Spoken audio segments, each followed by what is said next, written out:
Child Protection Network. I'm the Assistant National Secretary of the Child Protection Network. It's a network of civil society organizations that work to protect the rights of all children, in which a child to get disability are included. For us in CPN, we want to join our voice and to say no to any form of abuse for any category of our guests, whether with disability or not with disability. We want to. And another area that we are advocating for government to do, yes, in Nigeria, we have a policy on inclusive education.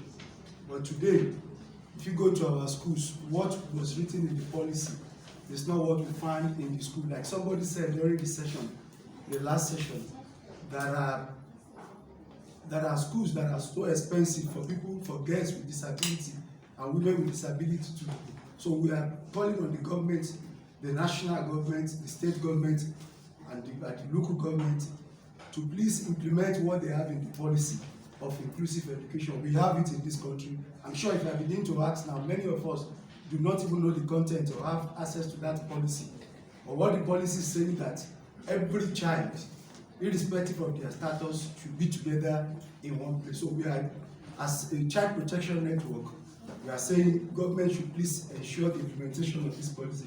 In the area of creating awareness, children with disability, particularly girls, suffer a lot within our community. We have been told that they have the policy on disability being approved, or how many agencies of government have this policy, how many of them. So that's why we still see people discriminating against them. So we are calling on the Federal Ministry of Women Affairs or whoever agency that these policies domicile to please disseminate and educate the people about this policy. It is very critical.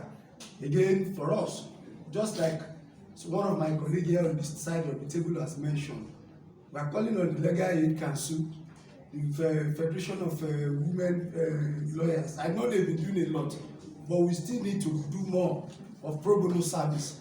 When people with disability, particularly girls and women with disability, are being raped or being abused or neglected or exploited, and there is no money for them to go to court. I was here the other time, we were talking, there was no interpreter for them to interpret, no evidence. But if those agencies that I've mentioned, we are ready to work with them, working with women with disability, working with every other organization that work on people with disability.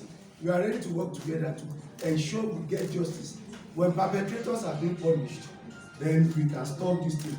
And lastly, for us in CPN, we are advocating for more seats for women with disability. Like somebody rightly said in the last session, when we have people, I know my president here sometimes ago contested for an election in this FCT, but again, people did not support, people that people support, it took a lot of challenges, a lot of hurdles. But when we have, yes, we know the president has appointed somebody, but we want in every offices, in every political office, when we have people with disability in position of power, it is going to be better for them to discuss their issue rather than having people discussing for us what our issue is. So we are advocating for more seats within the Senate, within the House of Reps, at the state level for people with disability. And with this, we are sure we can be able to achieve the aim of having the right of all kinds of rights, not even sexual rights alone, of people, but particularly to women and girls with disability. Thank you.